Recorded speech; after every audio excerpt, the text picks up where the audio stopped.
Selamat berjumpa kembali Bapak Ibu Saudara-saudari umat beriman terkasih dalam Tuhan. Salam sehat berlimpah berkat. Hari Rabu tanggal 23 Oktober 2024. Saya Romagus CSSR mengajak saudari-saudara merenungkan kutipan Injil Lukas bab 12 ayat 39 sampai 48. Kita mendengarkan sabda Tuhan. Dalam nama Bapa dan Putra dan Roh Kudus. Amin. Pada suatu ketika berkatalah Yesus kepada murid-muridnya, "Camkanlah ini baik-baik. Jika tuan rumah tahu pukul berapa pencuri akan datang, ia tidak akan membiarkan rumahnya dibongkar. Hendaklah kalian juga siap sedia, karena Anak Manusia akan datang pada saat yang tidak kalian sangka-sangka." Petrus bertanya, "Tuhan, kami sajakah yang kau maksud dengan perumpamaan ini, ataukah juga semua orang?" Yesus menjawab, "Siapakah pengurus rumah yang setia dan bijaksana, yang akan diangkat oleh tuannya menjadi kepala atas semua hambanya, untuk membagikan makanan kepada mereka pada waktunya? Berbahagialah hamba yang didapati tuannya sedang melakukan tugasnya ketika tuan itu datang. Aku berkata kepadamu, sungguh tuan itu akan mengangkat dia menjadi pengawas segala miliknya. Tetapi jika hamba itu jahat dan berkata dalam hatinya, tuanku tidak datang-datang, lalu ia mulai memukuli hamba-hamba lain, pria maupun wanita, makan, minum, serta mabuk, maka tuannya itu akan datang pada hari yang tidak disangka-sangkanya dan pada saat yang tidak diketahui, dan tuan itu akan membunuh dia, serta membuat dia senasib dengan orang-orang yang tidak setia. Hamba yang tahu akan kehendak tuannya, tapi tidak mengadakan persiapan atau tidak melakukan apa yang dikehendaki tuannya, ia akan menerima banyak pukulan. Tapi barang siapa tidak tahu akan kehendak tuannya dan melakukan apa yang harus mendatangkan pukulan, dia akan menerima sedikit pukulan. Barang siapa diberi banyak, banyak pula yang dituntut daripadanya. Dan barang siapa dipercaya banyak, lebih banyak lagi yang dituntut daripadanya." Demikianlah sabda Tuhan.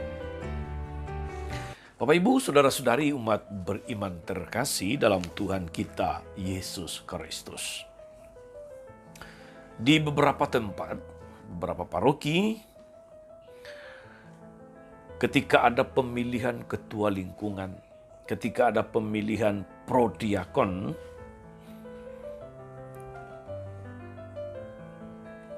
ada saja suara-suara yang tidak mudah menerima tugas tanggung jawab ini. Alasan suci yang seringkali dikatakan adalah karena merasa belum pantas, belum layak. Tetapi sebetulnya saudara-saudari, di belakang jawaban itu ada sebuah, katakanlah, kekhawatiran, ketakutan, atau kecemasan akan konsekuensi yang datang dari tugas dan tanggung jawab sebagai ketua lingkungan, ketua stasi, atau ketua basis, dan sebagainya. Banyak orang berusaha menghindar. Banyak orang tidak mau dipilih dengan macam-macam alasan, bahwa dia belum layak, bahwa bapak yang itu, ibu yang ini lebih layak, dan sebagainya. Kebanyakan umat mau menjadi umat biasa saja. Mereka tahu akan apa konsekuensi menjadi pemimpin lingkungan, menjadi pemimpin stasi, menjadi pemimpin basis, dan sebagainya. Pertanyaannya saudara-saudari adalah, mengapa banyak orang tidak mau menjadi ketua lingkungan atau tidak mau menjadi prodiakon? Yang ditolak bukan jabatan itu sendiri, melainkan orang tidak mau menanggung beban atau konsekuensi atau tanggung jawab yang menyertai tugas dan jabatan itu. Mungkin juga karena tugas-tugas sebagai ketua lingkungan tidak mendatangkan keuntungan materi. Menjadi ketua lingkungan, ketua basis, ketua stasi itu tidak ada gajinya. Barangkali itu juga salah satu yang menjadi faktor mengapa orang tidak mudah untuk bersedia menerima tanggung jawab ini. Belum lagi kadang-kadang harus korban waktu, korban materi, korban tenaga karena tugas dan jabatan ini. Tugas-tugas pelayanan gerejani memang tidak selalu menyenangkan.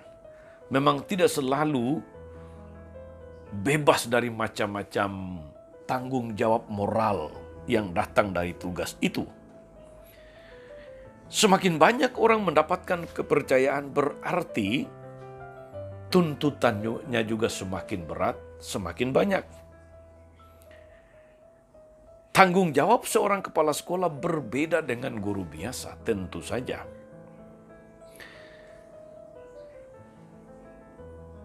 Guru biasa juga punya tanggung jawab yang tidak sama dengan, katakanlah, pesuruh sekolah. Atau katakanlah cleaning service di sekolah, petugas perpustakaan, dan sebagainya. Tidak mudah. Antara guru wali kelas dan petugas tata usaha, tanggung jawabnya juga berbeda. Kita tidak bisa lari dari tanggung jawab jika kita sudah dipercayakan untuk menjalankan tugas pelayanan kita.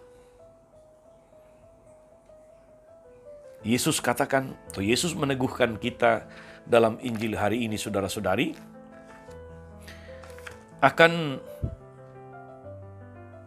tanggung jawab, akan konsekuensi yang muncul dari macam-macam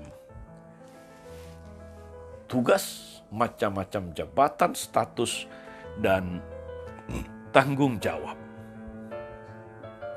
Barang siapa diberi banyak, banyak pula dituntut daripadanya.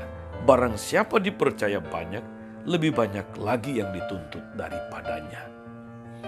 Saudari dan saudara, karena itu janganlah kita suka lari dari tanggung jawab. Suka lari dari menanggung beban yang seharusnya kita pikul karena status, karena tanggung jawab, karena jabatan yang dipercayakan kepada kita. Yang suka lari dari tanggung jawab dan hanya mau mencari enaknya sendiri dalam hidup kebersamaan, mungkin kepadanya tidak layak untuk diberi kepercayaan yang banyak juga. Moga-moga saudara-saudari, kita sekalian yang mendapatkan macam-macam tugas, macam-macam status dan jabatan di tengah masyarakat maupun di tengah gereja, kita sadar akan tanggung jawab yang muncul dari tugas dan jabatan itu. Semoga kita melakukannya dengan baik, dengan tulus, dengan total, dan tidak lari dari tanggung jawab. Tuhan Yesus memberkati. Amin. Tuhan Yesus Kristus, kami bersyukur karena Engkau senantiasa meneguhkan kami dengan rahmat, dengan bakat, dengan berkat-berkat yang menyertai tugas-tugas kami dalam hidup ini.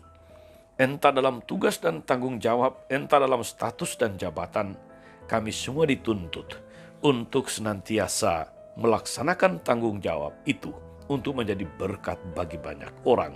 Semoga kami tidak lari dari tanggung jawab, semoga kami senantiasa berusaha melaksanakan tugas kami sebaik mungkin.